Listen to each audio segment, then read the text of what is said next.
O Acelere Imob é para você do mercado imobiliário que busca conhecimento e novas conexões, construído por pessoas que vivem o mercado diariamente e junto com você. Vamos acelerar o mercado imobiliário? Bem-vindos a mais um episódio do Acelere Imob, terceira temporada, uma temporada inteira focada em incorporação, construção e muitos insights aí dentro desse setor. Ao meu lado, meu parceiro Myron César, da Metmob. Bem-vindo, pessoal, mais um episódio. Com certeza que nós vamos aprender muito hoje aí com um assunto que eu acho que está muito em alta aí. Isso aí. E antes de passar para o nosso convidado, quero já pedir, antes que o marketing me mate, para se inscrever aqui no canal, deixar os comentários, para compartilhar com algum amigo do mercado também. Vai passar em algum momento aqui, em algum QR Code, para vocês participarem do nosso evento, dia 26 de junho, que vai ser só sobre incorporação também. Então, é uma forma de se reunir, fazer networking, vai ser muito bom. E também entrar no nosso clube, né, Mário? Que já estamos com quantas pessoas? Mais de 700 membros já. 700 membros aí do mercado imobiliário. Ou seja, a conversa aqui é só o início. A gente continua lá no grupo.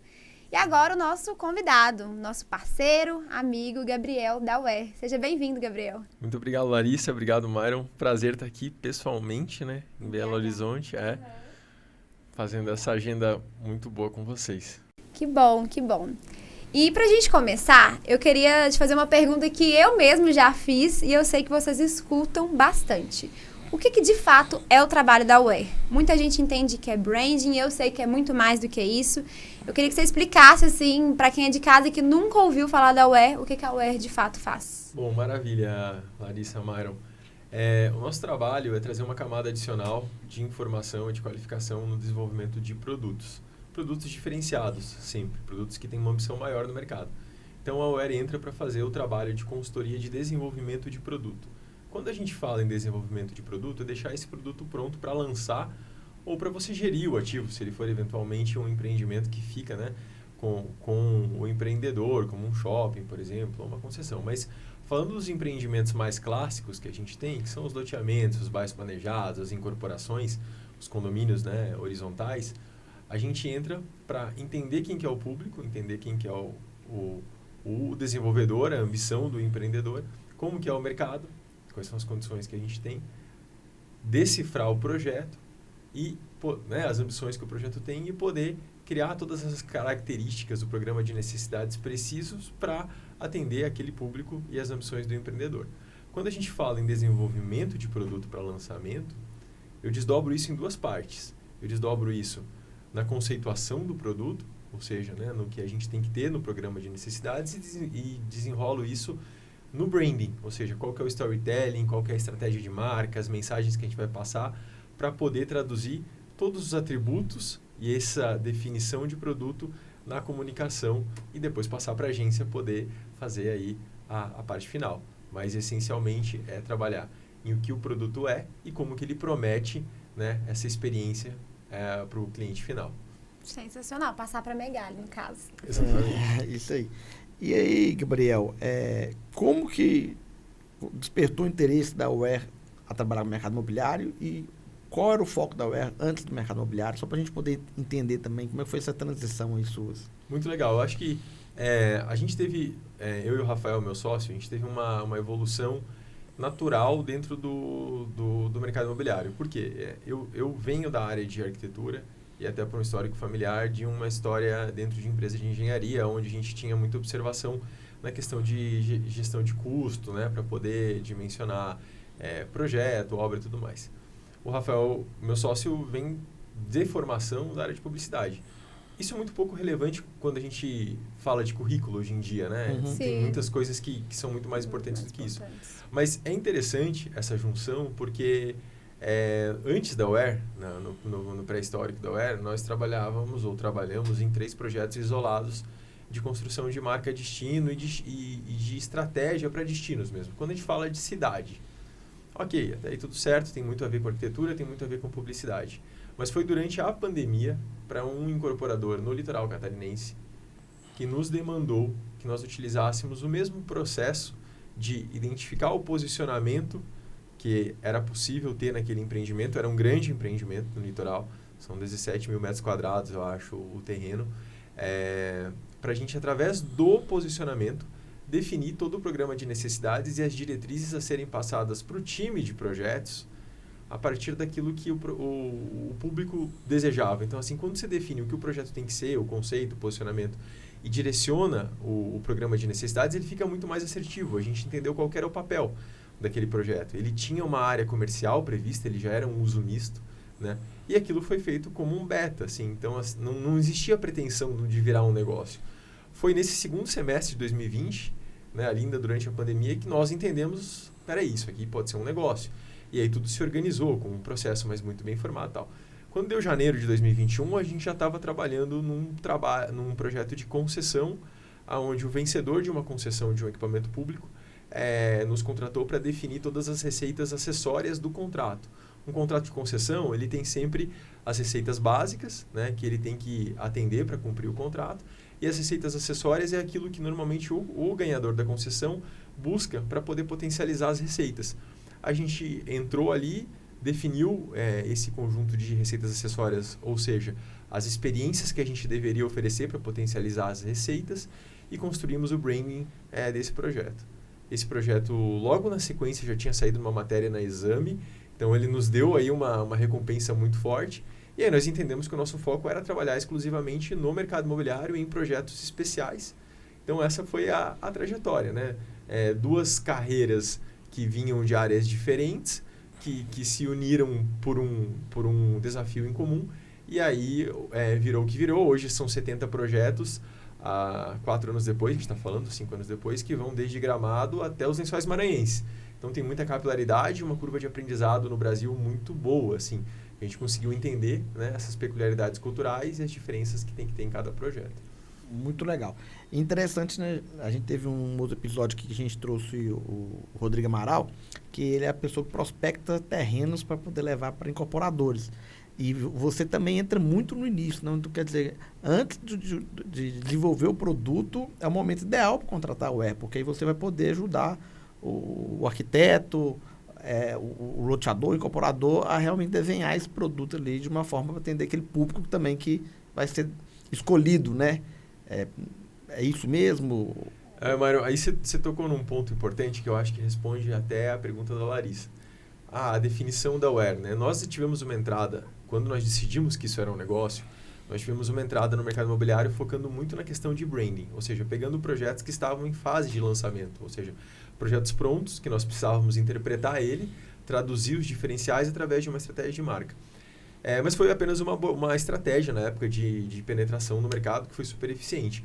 Hoje a gente atua em todas as fases, né? Eu pego fase 0, às vezes eu pego até fases onde a Aware entra junto para poder fazer uma boa proposta de permuta, né? Junto com os terrenistas. Legal. Tem terrenistas que têm uma ligação emocional, familiar, cultural com os terrenos. Ele já tem um sonho do projeto ali, você tem que... Ele já tem uma idealização dele. Ele não vai aceitar qualquer projeto, tem que ser um dele, projeto que esteja de acordo com o ideal dele. Com os valores dele. Exato. Então, mas normalmente a gente começa na fase 0. Né? Claro que o empreendedor, seja ele do vertical ou do horizontal, ele tem uma ambição, ele tem uma definição do que ele quer fazer, mas a gente ajuda muito a definir o que esse projeto tem que ser.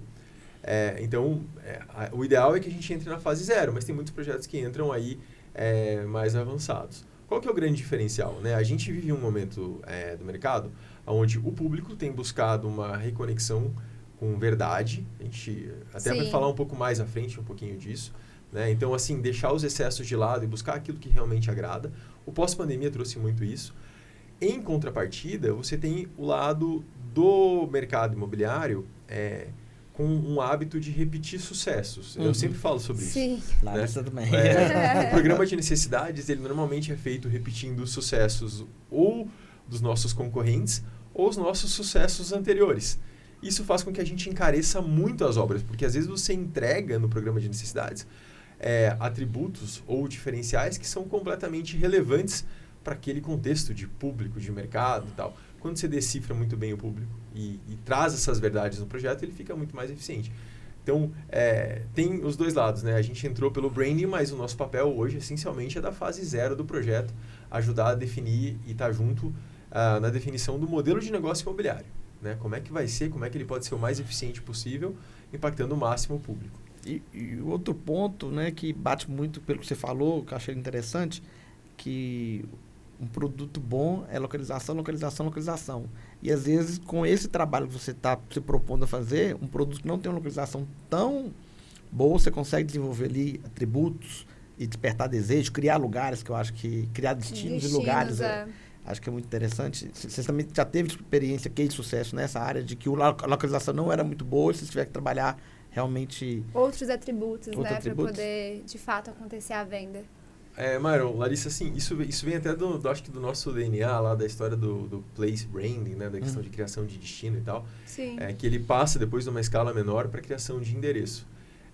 Você tem que mapear quais são os drivers de compra, ou seja, quais são os gatilhos de compra que fazem um público de uma determinada cidade ou de uma determinada região buscar um empreendimento. E você tem que oferecer, a partir dali, algumas âncoras que façam com que as pessoas frequentem aquele lugar e ele comece a gerar uma receita para o empreendedor, logicamente, né?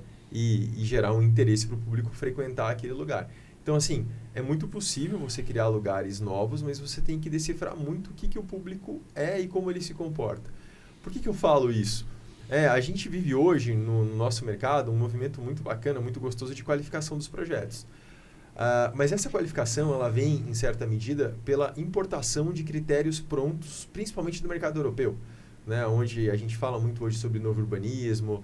É muito bacana ver isso, ao mesmo tempo em que a gente tem simplificado um pouco as coisas. O que eu quero dizer é assim, a gente não pode usar fórmulas enlatadas sobre qual é a receita certa, porque a gente vive num país continental, né? Eu, com muito orgulho, trabalho há 4 anos com a Pedra Branca, com a Urbana, né, que faz os empreendimentos de uso misto. É para nós um grande aprendizado, é para nós um cliente muito querido, muito bacana. A gente está até começando mais um agora, novamente, mas eu também falo com toda a tranquilidade do seguinte aspecto: visitem o que é feito lá, mas não importem as soluções. A gente precisa tropicalizar as coisas, né? Entender que para Minas Gerais, para a região de Belo Horizonte é uma, talvez para o Cerrado seja outra, para o sul de Minas é outra, para o interior de São Paulo é outra. Eu acho que esse é um erro que o mercado talvez esteja cometendo hoje com boas intenções.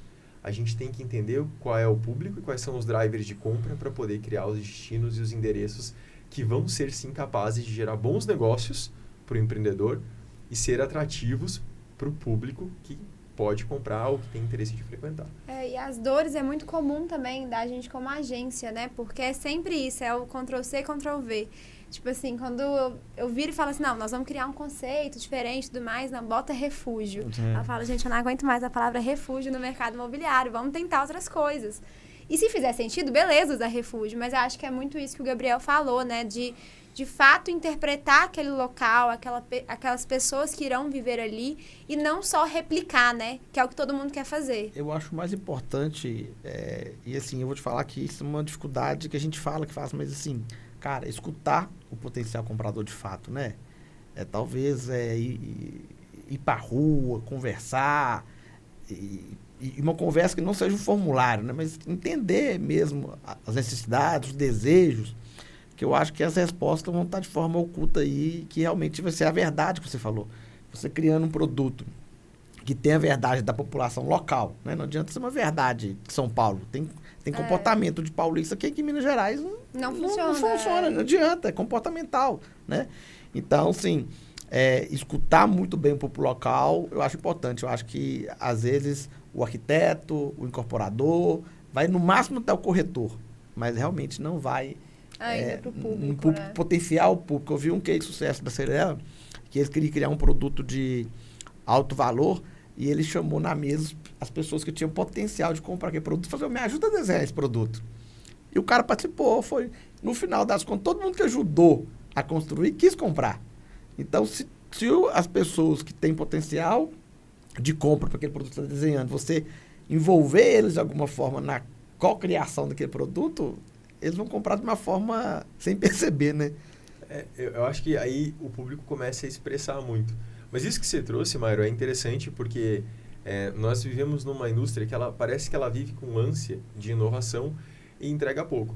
Mas qual que é o ponto aqui? A gente tem que tratar o mercado imobiliário com a mesma seriedade ou com os mesmos processos que as demais indústrias funcionam. O que eu quero dizer com isso para a gente compreender o que o público precisa, muitas vezes essa resposta não está na ponta da língua. Porque se nós voltássemos 15 anos no tempo, sei lá, 20 anos no tempo, ninguém ia responder que nós precisávamos de um celular sem teclado. Sim. O que acontece hoje no mercado imobiliário, a gente tem algumas metodologias, né? De, vamos fazer uma atividade co-criativa onde todo mundo diz o que quer. Mas, às vezes, o que a pessoa precisa, ela está embutida na rotina. O que a gente tem que fazer é desenhar qual que é o lifestyle desse público. O que o nosso público faz aos dias de semana, o que ele faz aos finais de semana e o que ele não está encontrando, que é o que nós chamamos de a grande tensão do público, que o produto imobiliário consegue trazer para a vida dele. Se a gente conseguir decifrar o que falta na vida desse público, e às vezes são coisas muito simples, e a gente consegue trazer para dentro do produto, ele faz muito sentido. Eu vou dar um exemplo. Nós estamos trabalhando num projeto agora, numa cidade que é uma das cidades mais ricas do Brasil, em termos de renda per capita. Todo mundo diz que ama a cidade. Mas, aos finais de semana, quando a gente mapeou a jornada desse público de alto padrão, ele sempre sai da cidade e eles citavam 3 lugares específicos em cidades vizinhas que eles frequentavam. Isso nos chamou muita atenção porque as respostas eram muito precisas. Eles frequentavam o lugar X, o Y e o Z. E aí nós fomos entender o que tinha nesses lugares que a cidade não estava oferecendo. Esses lugares ofereciam ruas extremamente charmosas, que na cidade original do projeto, apesar de todo mundo falar que amava, ninguém permanecia nela no final de semana. E aí se consegue entender que, assim, poxa, a gente precisa trazer uma fração desse charme, né, dessa ambiência urbana e tal, para dentro do projeto. Porque aí você consegue vender para o público aquilo que muitas vezes hoje ele está tendo que rodar 100 km para poder atingir. Sim. Né? Então, essas são características. E isso está normalmente embutido nas entrelinhas. Né? A gente conseguir entender qual que é a atenção do público para trazer para dentro do projeto. Se a gente apenas copiasse os projetos de sucesso anterior, com certeza não teria chegado nesse resultado. Muito legal. E eu até queria explorar um pouco mais, então, dessas etapas, assim. Vamos supor, eu sou um incorporador e eu fechei com a Aware. Qual que é o momento ideal? Eu sei que vocês têm, igual você disse, né, momentos diferentes para cada tipo de projeto. Mas como que seria o ideal e quais são essas etapas, né? Do que a Aware faz? Para a gente entender um pouco mais a fundo desse trabalho que, como a gente já pôde perceber, é muito além, né, do que um branding, do que só uma conceituação ali, né, do produto. Boa. Como eu falei no começo, Larissa, a gente traz uma camada adicional de informações, sempre compondo com as nossas pesquisas de demanda, vocação, que os nossos parceiros fazem, né, que são pesquisas um pouco mais amplas. A nossa área, ela contempla uma pesquisa mais qualitativa sobre quem que é o público, quem que é o mercado. E partindo de um princípio de que a gente tenha o terreno definido, né, a gleba definida, o terreno definido, a área definida, o ponto principal é o empreendedor saber o que ele quer ali. Né? Qual que é a grande ambição? Gabriel, esse é um projeto que representa para a minha empresa uma mudança de segmento. Né? É um projeto que representa a minha ambição de ir para uma região nova que a gente não atuava. Né? Uma mudança de tipologia, de arquitetura, enfim. Eu acho que essa ambição mapeada dentro de casa é muito importante. Às vezes a gente ajuda até o cliente a construir isso. Mas, tendo as ambições equacionadas, a gente sempre faz uma análise daquilo que nós chamamos de lente estratégica, que são 4 eixos. Né? O primeiro eixo, ele fala sobre projeto, então quais são as ambições que esse projeto tem, ou até mesmo que ele já tem projetado, versões anteriores, enfim, para a gente poder entender o que tem ali. Né, nessa questão das ambições de projeto. O segundo eixo, ele vai falar um pouco sobre mercado. Então, qual que é o nosso cenário competitivo? Quais são os nossos concorrentes diretos, os indiretos? Como é que está a situação do mercado? Né? Momento do mercado, a questão dos benchmarks, que é muito importante. No terceiro eixo, a gente vai falar sobre público. Né? Então, quem que é o público? Como é que ele se comporta, qual que é o lifestyle, a construção da persona, que é muito importante. E num quarto eixo, não necessariamente nessa ordem, a gente vai falar de localização. Quando eu falo de localização, eu vou avaliar em uma matriz de escalas. Eu avalio como é que é o nosso terreno, ou seja, quais são as características, né, geográficas que o meu terreno tem, questão de vista, de posição, de localização. A questão de bairro, eu analiso como é que ele se relaciona com a dinâmica urbana e até com a questão de região. Por que eu estou falando isso? Se a gente vier a lançar um projeto aqui, por exemplo, no bairro de Lourdes, eu tenho um raio de influência, né, em uma região de Belo Horizonte. Se eu for lançar um projeto, por exemplo, no litoral catarinense, eu concorro com praticamente todo o litoral norte. Então, eu tenho que analisar Porto Belo, Itapema, Balneário Camboriú, para entender aquele E destino, uma pergunta, como que ele influencia. O público também é muito plural, né? Quando é no litoral também. As pessoas são de fora, não são... Né, não Normalmente são de fora. Então, Normalmente são de fora. E eu tenho uma diferenciação de perfil de público. Mas analisado esses 4 eixos, né, que é projeto, público, lugar e mercado, a gente chega em grandes conclusões que nos ajudam à definição do conceito. O que é o conceito? O conceito é a ideia principal desse empreendimento que vai nos nortear no desenvolvimento. A etapa seguinte, a gente cria uma ferramenta de gestão de projeto, né, que é chamada de plataforma de conceito. Ela vai ajudar o papel de 3 players muito importantes quando a gente fala em desenvolvimento e comercialização imobiliária. O papel da Aware, normalmente, ele serve de tradutor do mercado e da ambição do empreendedor para 3 players muito importantes. A minha gestão comercial, interna ou externa, tanto faz, né? Eles precisam e usam muito o nosso trabalho. O trabalho de marketing propriamente dito, que é essa comunicação tática e operacional depois, né, de fazer isso chegar no cliente final. E os projetistas, a área de arquitetura. Eu fico no triângulo entre todas essas pessoas.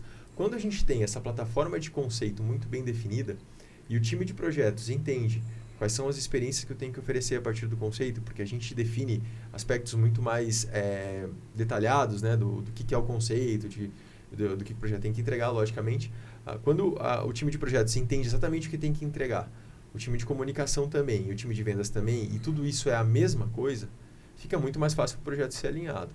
As etapas seguintes são a gente entregar a definição do produto propriamente dito, que consiste em um guia de projeto, né? Então, eu tenho um programa de necessidades comerciais para a gente poder entregar para o cliente final aquilo que faz sentido para ele e também aspectos que não fazem sentido para ele. Então, a definição, a gente busca muito economicidade, aí, ou seja, uma inteligência no uso de recursos, né? A gente tem hoje um público que tem voltado a desejar muito ter um convívio muito, como é que a gente fala, multigeracional. Então, nós passamos por uma época de mercado em que se fragmentou tudo, né? Tinha a sala Kids, aí a sala Teens, aí depois a sala de 20 a 25 anos, a gente fragmentou a vida demais. Hoje, o que a gente quer ter é neto brincando com o avô de novo em uma grande área de lazer. E os projetos, eles têm simplificado nesse aspecto. E isso é menos custo para o desenvolvedor, menos custo de manutenção. Mas o que cada região, o que cada público pede é o que a gente tenta identificar e trazer. Dentro dessa estratégia de projeto, tem projetos onde o arquiteto já está pré-definido. E o arquiteto é um driver de compra. Porque ele traz o estilo arquitetônico dele, a identidade dele. Sim, é muito relevante. Outros projetos onde a escolha do arquiteto é inclusive um driver de compra, né? Trazer um nome que seja capaz de puxar o público, trazer um nome que traduza o estilo arquitetônico que a gente precisa para compor com aquela ambiência, com aquela paisagem, com o impacto urbano ou natural que a gente precisa. Aquela mesma questão, né? O melhor vendedor sempre vai ser aquele que compraria aquele produto que está vendendo, né? Exatamente. E o arquiteto sempre vai produzir um produto que ele compraria também, né? Vai ter mais facilidade para desenhar um produto que ele compraria também. Esse processo, né, da gente trazer essas informações a mais para o desenvolvimento, ele traz com que a gente tenha muita celeridade. Hoje em dia, eu não sou mais um arquiteto praticante, mas eu tenho muito respeito pelos colegas de profissão e também sei das dores deles. Eu sei o quanto os escritórios de arquitetura sofrem, Larissa, com as refações de projeto. O marketing também. Também sofre Acho muito. que todos os agentes aí sofrem muito. Muito porque o projeto vai e volta. Muitas vezes ele começa com um briefing e muda, o mercado mudou e tal. Quando eu trago a camada de informação que nós somos capazes de trazer, tudo isso fica mais assertivo. Eu gosto muito de falar, né? Ano passado, em 2024, nós começamos um projeto em Juiz de Fora, que ele começou em 15 de janeiro. Em 6 de setembro a gente estava lançando. Porque todas as equipes trabalharam a partir do mesmo conceito, dos mesmos ideais. Então, assim, você conseguia produzir peças de comunicação, enquanto o time de arquitetura produzia o projeto e no final estavam todos juntos. Uhum. E aí você não chega no final de uma história que eu vivi uma vez, que era um produto no litoral, foi um produto muito trabalhado, foram 2 anos, em que quando a agência chegou no final e ela trouxe as peças, ela trouxe aquele clichê do como é que era? Aonde o mar encontra sofisticação, alguma coisa nesse sentido. O mercado imobiliário adora fazer alguma coisa e encontrar outra coisa, né? Onde o luxo encontra sofisticação, onde o refúgio encontra tranquilidade, enfim. Mas esse projeto chegou nisso, era onde o mar encontra a sofisticação, alguma coisa assim. E o arquiteto, nunca me esqueci, ele estava na ponta da mesa assim, ele olhou e falou, mas gente, isso aqui não traduz o que a gente ficou 2 anos fazendo. Então, assim, é muito, muito louco, muito engraçado, com uma mensagem no final, ela pode empobrecer tudo aquilo que o empreendedor investiu em pesquisa, projeto, tempo, energia, equipe, ao longo de 2 anos de processo. Quando a gente começa a tratar o desenvolvimento imobiliário como um produto, como qualquer outra indústria faz, em que você coloca camadas adicionais de informação e faz ter sinergia entre as equipes envolvidas, todo mundo entendendo que faz parte de algo maior, você tem muito mais assertividade no lançamento, que é o nosso grande objetivo. Verdade. Nossa, total. E enquanto você foi falando, eu fiquei pensando, que não é uma pergunta que estava no roteiro, mas eu fiquei curiosa. Já rolou, assim, a UER dar de cara, assim, com o arquiteto, com a agência, justamente porque vocês criaram algo e que não foi respeitado ou que teve um palpite que não tinha muito embasamento? Já teve algumas situações assim? Eu acho que essa é uma pergunta boa, porque o nosso maior esforço é fazer com que nenhuma dessas etapas ela seja autoral. Né? Uma vez eu escutei, né, de um grande colega nosso, tudo pelo projeto, e acho que é uma frase muito bonita. Porque quando você faz com que não seja autoral, não é sobre a UER, não é sobre o arquiteto, não é sobre o paisagista, não é sobre a Megali, é sobre o objetivo que a gente tem em comum, e as pessoas compreendem isso, a gente dissolve e realmente baixa as armas. Então, nós vivemos uma vez uma situação engraçada, de fato, foi única, em que nós fizemos a recomendação de um escritório de arquitetura, esse escritório foi contratado, esse produto ele tinha muito a ver com relação familiar, e nós entendemos que a impressão que dava é que o projeto começava a ser feito pela televisão do apartamento, sem brincadeira. Parecia que a televisão era a primeira coisa que era projetada, a segunda coisa era o sofá, e aí todo o resto desdobrava daquilo ali. Só que o público pedia era união familiar, de fato, era esse o aspecto. E aí, assim, a TV ela vira quase que algo secundário, você tem a ênfase na mesa, que é algo que é muito capaz de traduzir isso, e a gente teve que bater muito nessa tecla. E aí, esse projeto, ele trazia, apesar de ele estar muito bem localizado, ele trazia uma composição de uma sala em L. E essa sala em L fazia com que a parte de estar da sala... eu estou falando aqui de um detalhe, assim, do detalhe, mas é muito importante porque isso é capaz de virar mensagem e é o detalhe no que final. Comunica, sim. Essa sala, a área social dessa sala ela ficava fechada e ela não contemplava essa vista. E a gente bateu muito na tecla de, gente, vocês precisam jogar esse living respirando, vendo o horizonte e tal. E ele falou assim, mas se algum dia sair algum outro empreendimento na frente, a gente vai ter um conflito de... Se nós pensarmos dessa forma, a gente vai fazer vidas ficarem ruins. Sim. Entendeu? E no final tudo deu certo e realmente esses livros foram corrigidos e o projeto ficou maravilhoso, de fato. Mas a gente teve que fazer uma coisa muito engraçada que foi... pegar no PowerPoint ou no Keynote, que é o semelhante do PowerPoint que a gente usa, e desenhar em cima mesmo com manchinhas e falar, gente, não é sobre isso.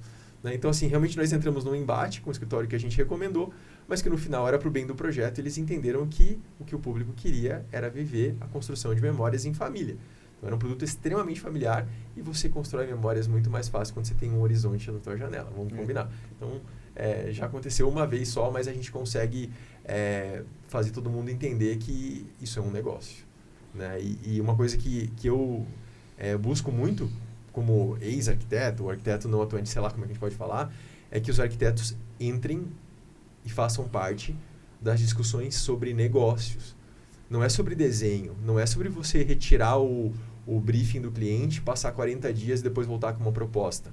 Esse trabalho ele tem que ser praticamente semanal, todo mundo discutindo o modelo do negócio imobiliário. E aí a gente tem todo mundo vencedor no final.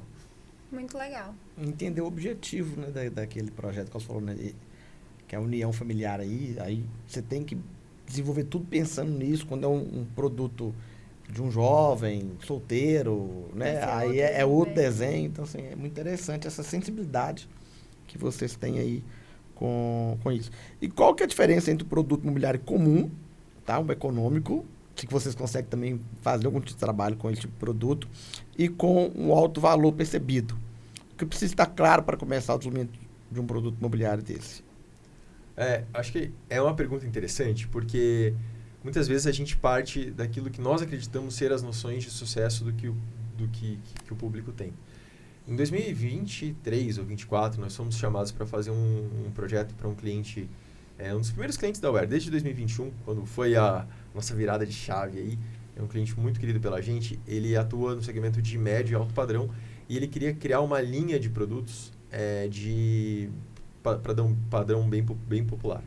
Essa demanda nasceu do próprio time de engenharia deles, então nós não tínhamos um sítio pré-definido, nós tínhamos uma demanda de criação de linha. Aí entra o outro aspecto que a gente trabalha, que é a questão do branding institucional, né, o auxílio que nós fazemos aos nossos clientes na construção de marca institucional, definição de linha de produto, arquitetura de marca e tudo mais. E esse cliente chegou para mim e ele nos briefou com o seguinte aspecto: Gabriel, eu preciso criar uma linha de produtos que seja para o meu cliente aquilo que ele vê quando vai na casa do chefe. Quase como se fosse uma redução em escala do luxo, a gente reduzindo os atributos, né? E, ok, o ponto de partida foi esse. Tal. Quando a gente foi a mercado, conversar com o time de mercado, né, eu valorizo muito o trabalho dos corretores, porque são eles que entendem quem é o público. A gente conseguiu perceber que as noções de sucesso, os ambientes de sucesso, os cenários de sucesso desse cliente mais popular, ele não era o que nós imaginávamos que seria. Ela tinha uma relação muito mais forte com a arquitetura comercial, ou seja, com aquele restaurante de rede casual dining, que ele vai uma vez por ano para comemorar o aniversário da família, né? Aquele que vende camarões, aquele que vende costelinhas de porco e cebolas. São lugares que são quase assim rituais, mas que eles conseguem traduzir a noção de sucesso. É a loja de perfume no shopping center, é o cenário de novela, é o programa... muitas vezes a base e a noção, ela estava ali, na questão do esporte, né? na convivência, até na melhora do ambiente urbano, que é um público que não vivia em regiões bonitas das nossas grandes cidades, e ele estava carecendo muito de beleza. E é muito curioso, né? Porque a gente às vezes quer entregar tantas coisas sofisticadas e esquece do básico, que é simplesmente beleza verdadeira. Né? A gente vive num país com a maior biodiversidade do mundo, e o nosso paisagismo, muitas vezes, ele traz coisas de outros lugares. Você tem projetos que estão imitando jardins europeus num país que traz uma verdade muito boa. E aí a gente conseguiu criar um produto que correspondia às noções de sucesso daquele público. As referências eram completamente diferentes, né? Mas para aquele público ele traz verdade. Então, acho que isso é um ponto muito diferente. Quando você fala de um público de mais alto padrão, né, você tem um público que hoje é o que nós podemos dizer assim, tem a fase da vida onde tudo que você quer é usar uma camiseta branca. Você não precisa mostrar nada para ninguém. Você só precisa estar se sentindo confortável. E aí é sobre você conseguir decifrar o que é se sentir confortável para esse público, né? Então, acho que esse é o grande aspecto. É sobre mapear as noções de sucesso de cada um deles, a gente consegue aí desenvolver os melhores produtos. E qual que é o segredo para poder se colocar no lugar desse público e realmente conseguir absorver todas as informações? Tipo assim, eu fico me colocando muito nisso, assim, um produto popular, né? Então, são pessoas que realmente estão andando em grandes centros, que lugares mais povoados, mais barulho, mais assim, né, um ambiente estressante, né? Assim, mas que para eles é muito natural. Eu fico vendo essas lojas de periferia que, tipo assim, que é tanto de gente conversando ao mesmo tempo, aquela bagunça. E quando eu vou oferecer um produto mais popular, eu tenho essa dificuldade da comunicação. E ao mesmo tempo, quando eu vou para um de alto padrão, que já é uma dor totalmente diferente das minhas dores, eu também tenho dificuldade dessa comunicação. Aí eu me comunico muito bem naquele ambiente que eu vivo. Né? Sim. E aí, como você tem que circular nisso? Qual que é o segredo que você tem para poder realmente emergir, para poder entender o público? O primeiro deles é nunca partir com nenhum tipo de achismo, né? Todo mundo... Claro que você vai para uma cidade, você visita uma cidade, você sente o feeling dela, né? Mas você não partir com nenhum tipo de achismo ou achando que eu já sei o caminho desse projeto. A segunda coisa é tratar o mercado imobiliário como ele tem que ser tratado, que é com seriedade, você tem um processo para fazer. Então, assim, eu acho que a gente aplicar a nossa abordagem, né, analisar os 4 eixos e tudo mais, ele me ajuda a decifrar de uma forma muito, vamos falar assim, científica, fazendo eficiência. Existe uma camada, Myron, de projetos talvez tão econômicos que eu nunca atuei. Né? Porque você tem uma comunicação muito funcional e é um produto muito funcional. Não tem o que fazer, você não tem margem para isso. Né? Então, assim, existe um range, mas eu me orgulho muito de poder ter atuado de projetos econômicos a projetos de altíssimo padrão, porque isso não é sobre futilidade. Eu acho que a gente confunde um pouco as coisas, né? A gente, às vezes, acha que luxo é futilidade, né? Às vezes a gente confunde luxo com prestígio, e são mensagens completamente diferentes. Né? Esse dia eu estava fazendo um estudo sobre quais são, no mercado automobilístico, que ele é muito representativo, quais são de fato as marcas que trazem luxo e quais trazem prestígio. Né? Você pode olhar para uma Mercedes-Benz, para uma Land Rover e achar que aquilo ali é luxo, aquilo ali é muito mais prestígio do que luxo. Quando você fala em luxo, né, você está indo para uma camada já de Bentley, Rolls-Royce, enfim, são outros aspectos. E a teoria do marketing, ela explica muito bem essa diferença, né, entre o prestígio e o luxo. Né? O luxo de você trazer uma mensagem de empoderamento, de tradução de valores, né, de você mostrar capacidades, e o luxo já ser algo até um pouco mais subjetivo, que está muito relacionado à qualidade, né, aos valores que são percebidos, às vezes, por uma camada muito específica de público. Então, por que eu digo isso? Para a gente cuidar com as barreiras, porque às vezes a gente trata o projeto sofisticado com futilidade, e não é sobre isso. Em todos eles a gente tem que trazer verdade, seja um pouco mais popular ou até um pouco mais sofisticado. Eu acho que essa mensagem assim, é muito importante a gente reforçar isso no mercado, porque em geral eu vejo muito esse achismo mesmo, assim, né? Da gente, não, então se o produto, igual a gente está agora com 3 produtos que são voltados para pescador. Aí a gente já começa com achismos daquilo ali e colocando... A gente nunca nem pescou. E a gente nunca nem pescou, Então, assim, tem que ter esse cuidado, assim, eu acho que a palavra é sensibilidade, de não generalizar, né, os comportamentos. Ou senão que a gente escuta muito quando a pessoa vem de fora. Não, mineiro tudo é desconfiado. Isso é uma generalização mais ou menos certa. O que eu tento fazer é imergir um pouco no universo que eu vou entrar. Então, por exemplo, assim, a gente tá nesse produto de pesca, chamei um amigo meu que pesca, cara, vamos lá pescar lá. E fui pescar, fiz a trilha com ele e tentei, aí você vai vendo, e foi um vídeo que eu postei que tá até bombando por sinal, assim, com a minha própria verdade, igual você falou, uma verdade da pessoa, mas com a simplicidade. Aí foi até legal que uma pessoa que tava acampando lá, viu o vídeo, tava acampando, tava bom, não teve peixe. Então, eu falo isso porque, às vezes também eu vejo que vocês vão lá, tem esse trabalho todo de desenhar o conceito do produto, e na hora de colocar para o mercado, vocês chamam todos os corretores para poder trabalhar. Então, eu acho que um corretor que não vai conseguir interpretar aquilo ali, vai ser muito difícil ele enviar a mensagem correta na ponta. Então, assim, como você vê isso também, até na parte do comercial, você acha que tem algum produto que, cara, você tem que pegar uma equipe mais daquela região, que vai conseguir conversar melhor com esse público? Você também dá essa sugestão ou não? A gente tem uma relação próxima com as equipes de gestão comercial, mas existem especificidades das estratégias de lançamento que, claro, que eu não vou entrar porque ninguém nem consegue, nem pode ser bom em tudo, e eu nem quero, né? Porque, esse tempos um parceiro comercial chegou para nós e falou: vocês têm interesse de entrar no comercial? Eu falei: não, mas se algum dia eu fosse fazer, eu ia fazer com você. Porque, assim, demanda muito conhecimento, né? O que eu vejo é assim, você tem uma divisão de aspectos. Você tem, hoje, equipes de venda que são muito eficientes na forma como elas processam as vendas, ao mesmo tempo em que você tem projetos que têm ficado muito ricos em conceito, né? O conceito pode ser frágil ou não, mas tem projetos aí nascendo com conceito, né? O que a gente tem que fazer é que o time de vendas entenda e, se possível, participe do desenvolvimento do conceito. Como que é participar? É você consultar eles, você fazer eles darem para você as respostas, porque uma vez que a equipe de vendas deu a resposta, quando ela vê o produto pronto, ela entende que foi ela que participou daquilo ali.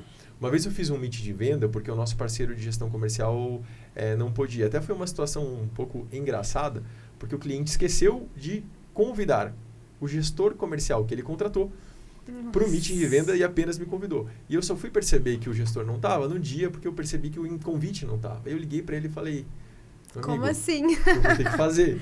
Nossa. E aí a gente conseguiu falar muito sobre conceito para os corretores. E os corretores entenderam muito bem, né, que você tem que vender uma história. Essa história ela tem que ter pertinência para o público. Não adianta você chegar em cidades que tem uma cultura, por exemplo, automobilística muito forte e falar de bairros planejados para as pessoas, porque talvez eles não estejam prontos ainda. Sim. Entende? Não é que o projeto é ruim.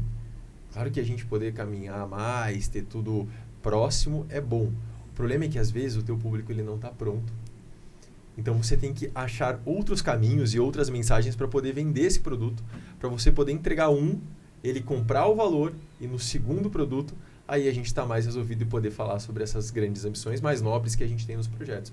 Eu acho que isso é muito importante para a gente entender num país tão grande quanto o nosso. Muito legal. Nossa, me deixou até reflexiva aqui. Tô pensando em todos os nossos processos e tudo que a gente tem, né, de erro no mercado. E aí eu até queria puxar essa pauta também, assim, o que são os maiores erros que vocês enxergam, assim, nas incorporadoras ou nos projetos que não dão certo? O que vocês observam? Além de não convidar o gestor comercial. Além de não convidar o gestor comercial para o meeting. Foi um grande erro, né? Por erro ou porque a cabeça às vezes está no ar, né? E aí a gente entende que faz parte. Eu vou falar dos erros começando falando de um acerto que tem me deixado um pouco orgulhoso. Eu acho que a gente tem vivido no Brasil um movimento de, assim, acordar para a necessidade de ter uma boa arquitetura. Isso me deixa muito feliz. Né, eu estudei arquitetura, mas eu acho que eu sou melhor enólogo do que vinicultor, se é que vocês me entendem. Sim. Eu gosto mais de beber o vinho pronto do que fazer o vinho, entendeu? Eu gosto muito de ler, sou muito crítico com o aspecto da arquitetura, né? Então acho que isso é um ponto positivo. Agora, indo para os erros, né? Eu vejo que os erros é a gente replicar as coisas. E usar as coisas rotuladas. Como eu falei do aspecto do luxo, a gente interpreta o luxo como sendo uma coisa clássica, clichê, a gente repete muitos programas de necessidades, a gente muitas vezes esquece de analisar as áreas comuns, especialmente. Né? As áreas comuns têm entregado coisas em demasia que às vezes não fazem sentido. A gente tem que pensar um pouco mais no impacto urbano. Sempre que você ergue alguma coisa em uma cidade que ele tem mais de 15 metros de altura, aquilo ali vira um monumento da paisagem. A gente tem que conseguir entender, né? Pô, estamos criando fachadas que são 360 graus ou a gente está criando prédios que são bonitinhos apenas na frente? O que é a frente, afinal, de algo que tem 70 metros de altura? Dá para dizer que algo de 70 metros de altura tem frente? Né? Porque quando você viaja para Vancouver, que é uma cidade altamente verticalizada, para trazer um pouco mais de paralelo com o que a gente vê, as torres são bonitas em todos os lados. Né? Por que essa fixação atestada principal faz com que às vezes a gente tenha fachadas norte com parede cega e fachada sul com os dormitórios? Né? Em cidades que são úmidas, na região sul, por exemplo, porque não se observou esse tipo de coisa, porque tem uma cultura enraizada no projeto de que a gente tem que virar para um lado só. Né? Eu acho que a gente entender esse papel de contribuição urbana é muito importante. Né? Entender que cada projeto pode ter essa forma. E aí eu acho que o último erro é a gente negligenciar um pouco ainda a questão dos retrofits. Eu não sou romântico, Myron, de achar que a gente vai fazer retrofit apenas por paixão, porque isso tem uma relação direta com o custo de terra. Ainda é mais barato comprar terra ou comprar imóveis do que reciclar imóveis. Né? Eu tenho bastante consciência disso. Mas como normalmente somos nós do mercado imobiliário que influenciamos os planos diretores, e a verdade tem que ser dita, Sim. porque exercemos uma pressão enorme sobre os planos diretores para ser como são, eu acho que nós podemos começar a entender isso como uma nova fronteira de negócios. E é um problema social também, né? Igual que no centro de Belo Horizonte, eu fico assim, eu ando...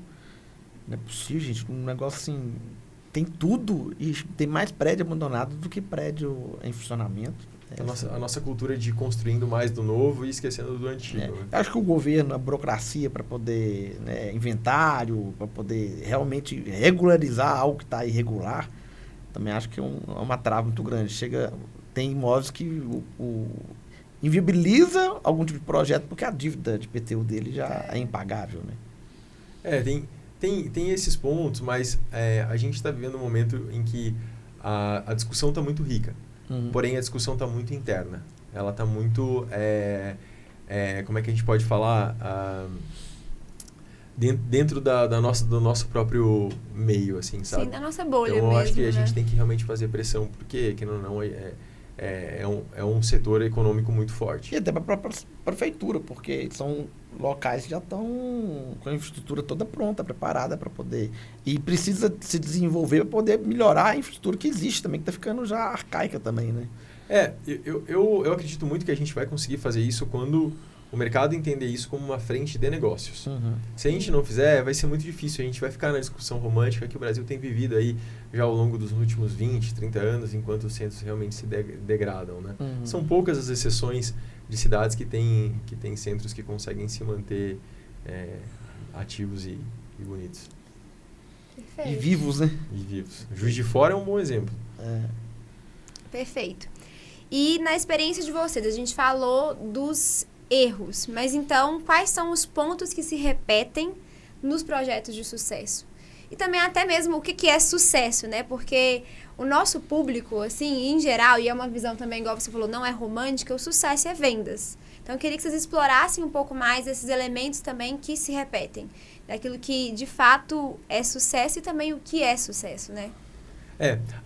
Existe uma linha muito tênue entre a gente falar de arquitetura e a gente falar de mercado imobiliário. Essas duas coisas, quando andam juntas, a gente consegue configurar melhor o sucesso. Se eu for falar de arquitetura, eu posso olhar para trás, para a produção de décadas como 90, 80 e achar super ruim, mas a gente também tem que entender que isso é sempre reflexo da economia, né? Principalmente dos anos 80. Depois você começa a viver um novo momento. O que eu vejo que é sucesso hoje, né? Nós, que trabalhamos com comunicação, a gente tem uma capacidade muito grande de sensibilizar o público sobre o que é importante, às vezes, para o próprio público, perdão. Porque, às vezes, você vende uma coisa embalada, o público compra sem saber o que é, de tão enfeitado que é.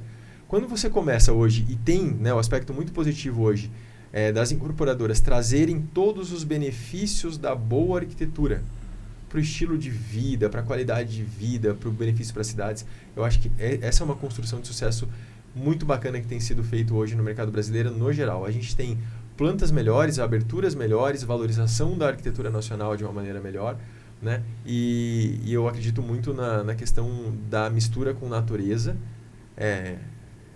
que tem sido muito bem sensibilizado. Então, assim, como eu digo, é um mercado que sensibiliza o público. Se o mercado quer passar uma mensagem, ele embala muito bem, ele consegue passar essa mensagem.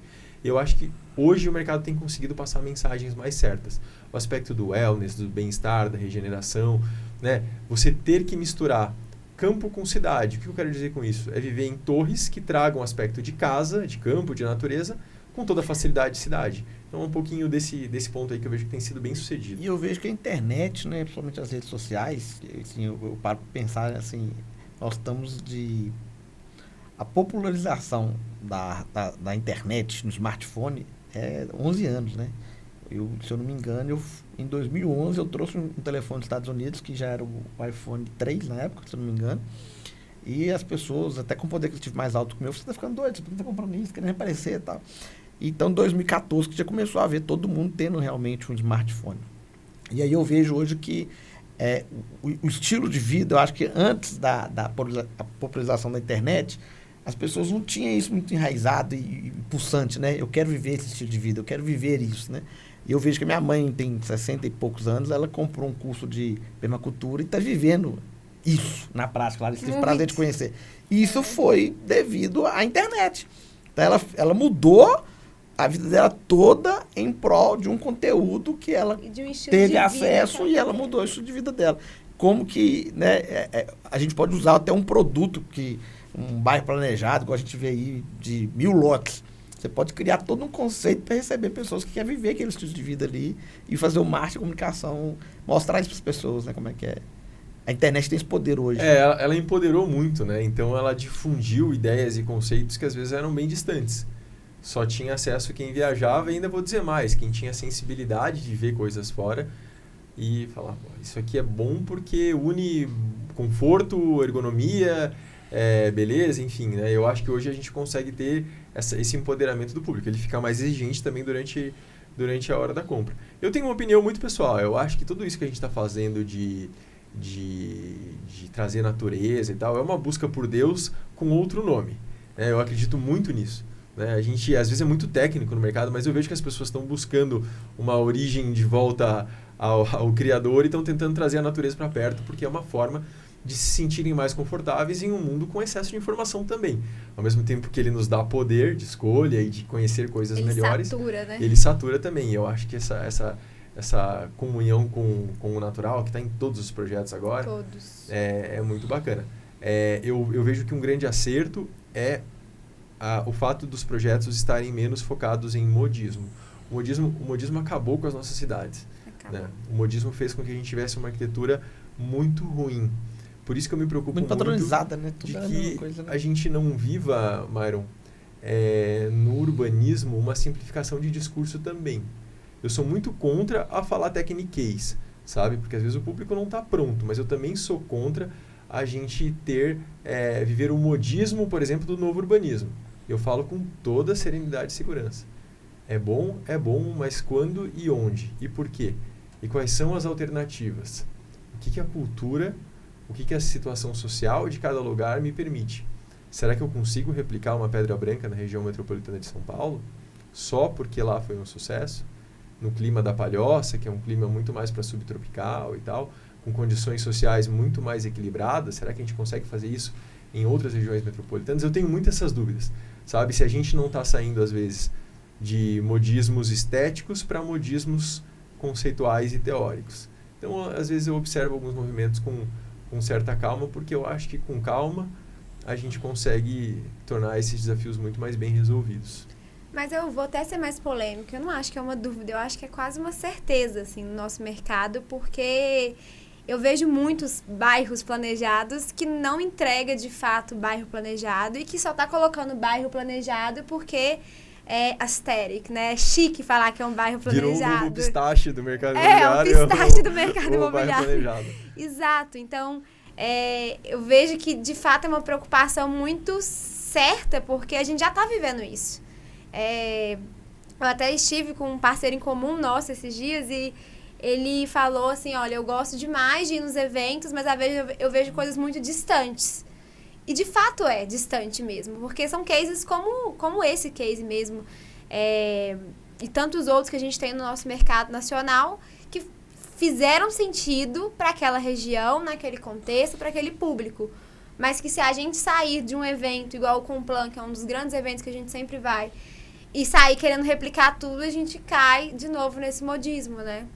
E aí você pode acabar estimulando até que alguns empreendimentos cometam alguns erros de viabilidade econômica, certo?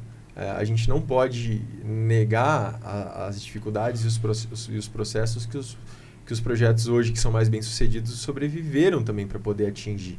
Né? Então, acho que esse é o grande ponto da gente conseguir ir equalizando para buscar a linha de equilíbrio. Tudo que vira título muito fácil, vira problema muito fácil. Né? Por isso que, assim, tudo agora é branding, né? Tudo agora é pistache, tudo agora é rótulo. Então, assim, peraí, o que tem por trás disso para a gente poder construir coisas realmente efetivas, né?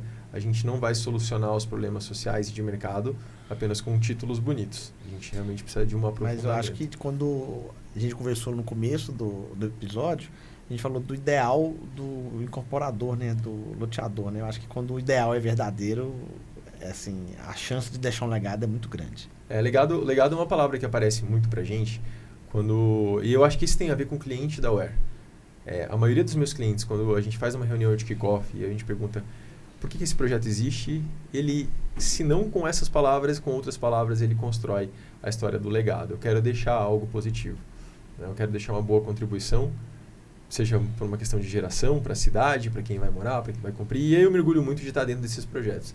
Assim como eu já participei de projetos que não tinham a missão de ter legado, e a gente teve que, educadamente e gentilmente, ao longo do processo, falar: Larissa, obrigado, mas eu acho que você já sabe o que você quer. Entendeu? E a gente não precisa estar junto. Eu fico vendo a gente ao Leite da Vaca, né, Larissa? Que é uma parada na estrada, tem na 040 aqui em Minas. E você vê, cara, que tipo assim, cara, se esse cara construísse isso aqui, fizesse esse paisagismo só pelo dinheiro, a conta não ia fechar. Só que depois a conta passa a fechar, porque todo mundo quer viver. É igual você falou, você não quer produzir o vinho, mas você quer beber do vinho. Exatamente. E todo mundo quer viver aquele contato com a natureza. Todo mundo quer ver, né, aquele lago com os peixes bonitos.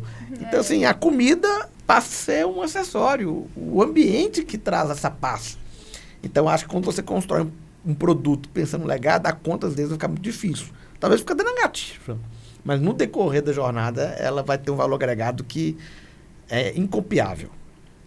E aí vem aquela história, né, Myron? O nosso cliente, ele tem que ter a sensação de que ele também ganhou dinheiro. Sim. Então, fazer um bom lançamento, precificar da forma certa, todas essas etapas que a gente falou, é sobre fazer com que o cliente saia dali do dia e ele seja um promotor de tudo que você fizer na sequência.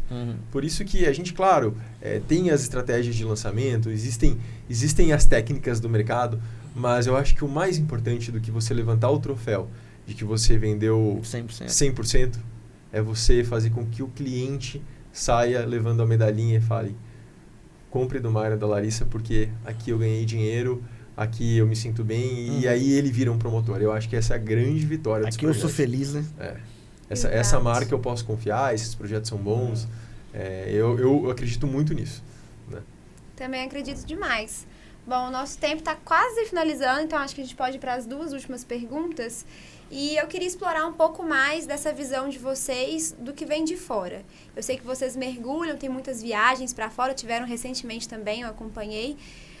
O que dá para trazer de fora que você ainda não enxerga no Brasil e que talvez seja uma possibilidade, mas também até reforçar um pouco do que você disse, né? Também da gente não só copiar, porque são outros tempos ali, né? E outras pessoas. Então, conta pra gente um pouquinho dessa visão sua, do que dá pra gente explorar de fora e trazer aqui pro nosso universo. Bacana.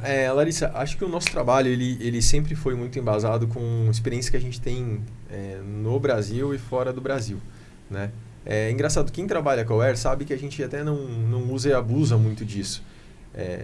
Mas tem referências muito pontuais que a gente viveu. Então, por exemplo, eu vou ter um bairro planejado que vai ser executado ao longo de pelo menos 20 anos, onde eu sei que a minha primeira torre vai ter que conviver com pelo menos outras 15 obras. Então, eu tenho um paralelo em Hamburgo, no Hafen City, que é uma área de recuperação portuária, que eu vivi isso. Então, assim, a gente consegue às vezes trazer referências, mas elas são referências para a gente assimilar um pouco sobre como contornar possíveis obstáculos e objeções. A gente teve recentemente agora, em uma semana em Portugal, que é um movimento que a Aware tem feito para abrir relacionamento com desenvolvedores portugueses. Não é necessariamente vender nada para Portugal. Por quê? Porque existe uma proximidade cultural. Né? Eu tive em janeiro e aí tive semana passada de novo. A gente tem observado algumas características lá. Você tem no sul um mercado imobiliário muito focado na venda para segunda moradia, para clientes do norte da Europa. Você tem no meio uma região de Comporta hoje que está totalmente focada na construção de destino. Né? Então, tem empreendedores hoje fazendo empreendimentos ali que misturam praia, golfe, loteamentos, casas prontas, inclusive, Sim. hotelaria e tal, que são desafios muito próximos com o que a gente tem vivido. E aí eu tenho nas regiões das 2 grandes cidades, produtos imobiliários de primeira moradia, em Lisboa muito focado na questão de resolução até de déficit habitacional.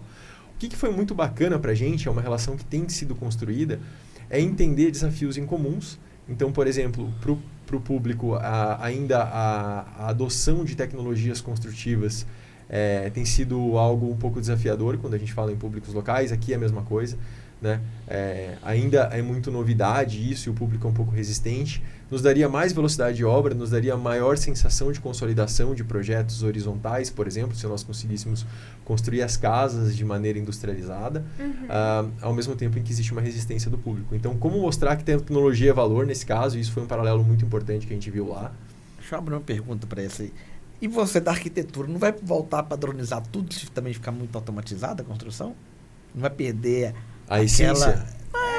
A curvinha do arquiteto, porque para poder ter escala tem que ter padronização. Hoje a tecnologia, Myron, ela resolve muito isso, né? Os sistemas construtivos de madeira industrializada e tal, eles conseguem fornecer para a gente, assim, aspectos que deixam quase como se fosse a nossa arquitetura artesanal.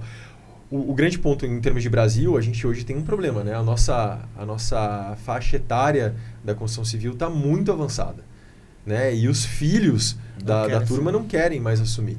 Então, assim, daqui a 10 anos a gente vai ter um problema, de que a gente não vai mais poder tá vencendo isso. Isso pode ser uma grande oportunidade, eu sempre vejo dessa forma. Eu acho que esse intercâmbio ele foi muito importante, né? Assim como a gente abriu as portas também para poder visualizar aqui, mas eu acho que o que mais chamou a atenção foi a construção de projetos de alto padrão. Né? Nós tivemos uma oportunidade muito bacana com a Vanguard, que é hoje a maior desenvolvedora de Portugal.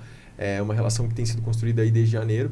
Eles nos mostraram prédios de altíssimo padrão que entregam um luxo muito verdadeiro, um elo muito forte com a arte. Eles trazem a arte dentro de todos os projetos. Então, como que às vezes você colocar dentro de um condomínio uma peça de arte, ele contribui muito para o paisagismo, ele contribui para a história que você conta para o teu cliente, ele contribui para a sensação de bem-estar, isso tanto nos verticais que eles fazem, quanto nos horizontais. Eu acho que foi aí algo muito bom para nós, para poder apenas ter um respiro em um mercado que tem ainda um público de cultura muito próximo do nosso, ao mesmo tempo que ele também tem o desafio de vender para públicos distantes, e eu acho que é isso que eu vivo no meu dia a dia, porque como eu desenvolvo produtos de primeira, de segunda e de terceira, eu tenho que vender para quem mora no local e para quem mora longe. Então, acho que foi um grande aprendizado.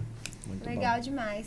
Felizmente o papo tá bom, mas o pessoal aqui nos bastidores tá falando que já deu o nosso horário, mas assim, teria muitos assuntos para conversar, com certeza vai se repetir, dessa vez talvez em São Paulo.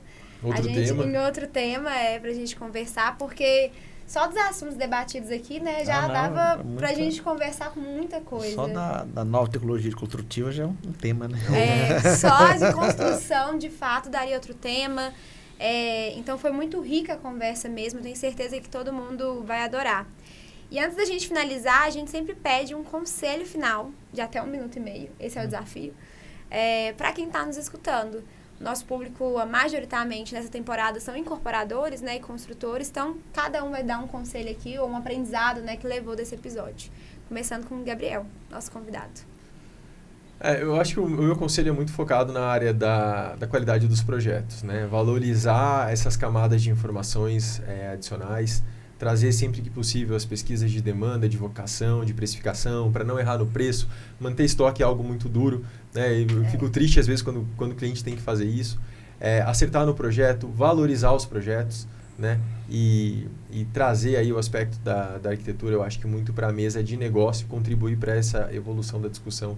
Eu acho que é muito importante, e o mais importante de todos é tratar o mercado imobiliário e o que a gente faz como uma indústria que faz carro, que faz equipamentos eletrônicos, colocar todo mundo na mesa e entender que o nosso objetivo comum é fazer o nosso cliente final feliz, trazendo liquidez e eficiência para o nosso desenvolvimento, para o nosso negócio. Então, acho que esse é o grande ponto aí que...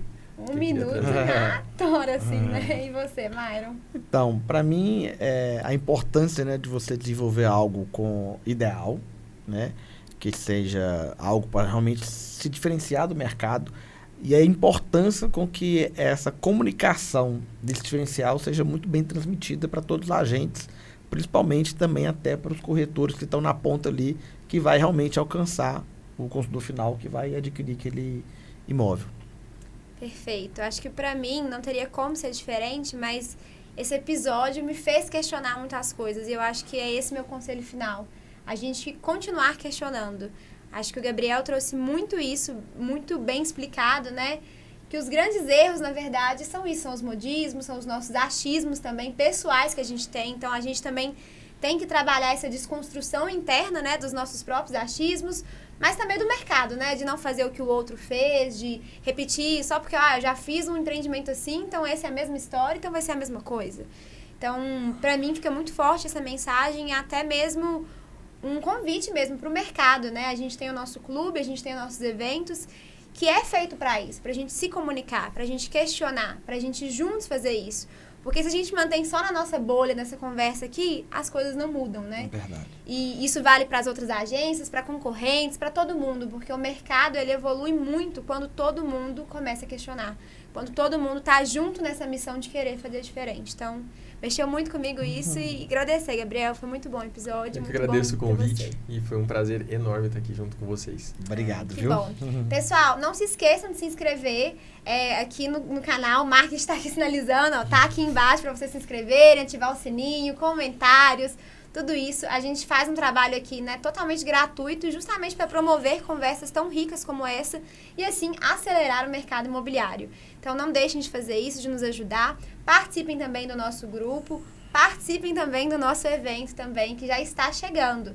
É agora dia 26 de junho de 2025, aqui em BH. Então, vai ter um prazer aí reunir incorporadores, construtores, arquitetos, marketing, corretores, todo mundo junto, para continuar muito mais. E agradecer também ao nosso patrocinador, a Norte Sul, que está mudando muito a forma de comprar e vender imóveis em BH. É um sistema de franquias, tem um marketing muito bem desenvolvido e é um dos nossos apoiadores, assim como todas as outras empresas aí que fazem parte do Acelera. Pessoal, muito obrigada e até o próximo episódio. Tchau!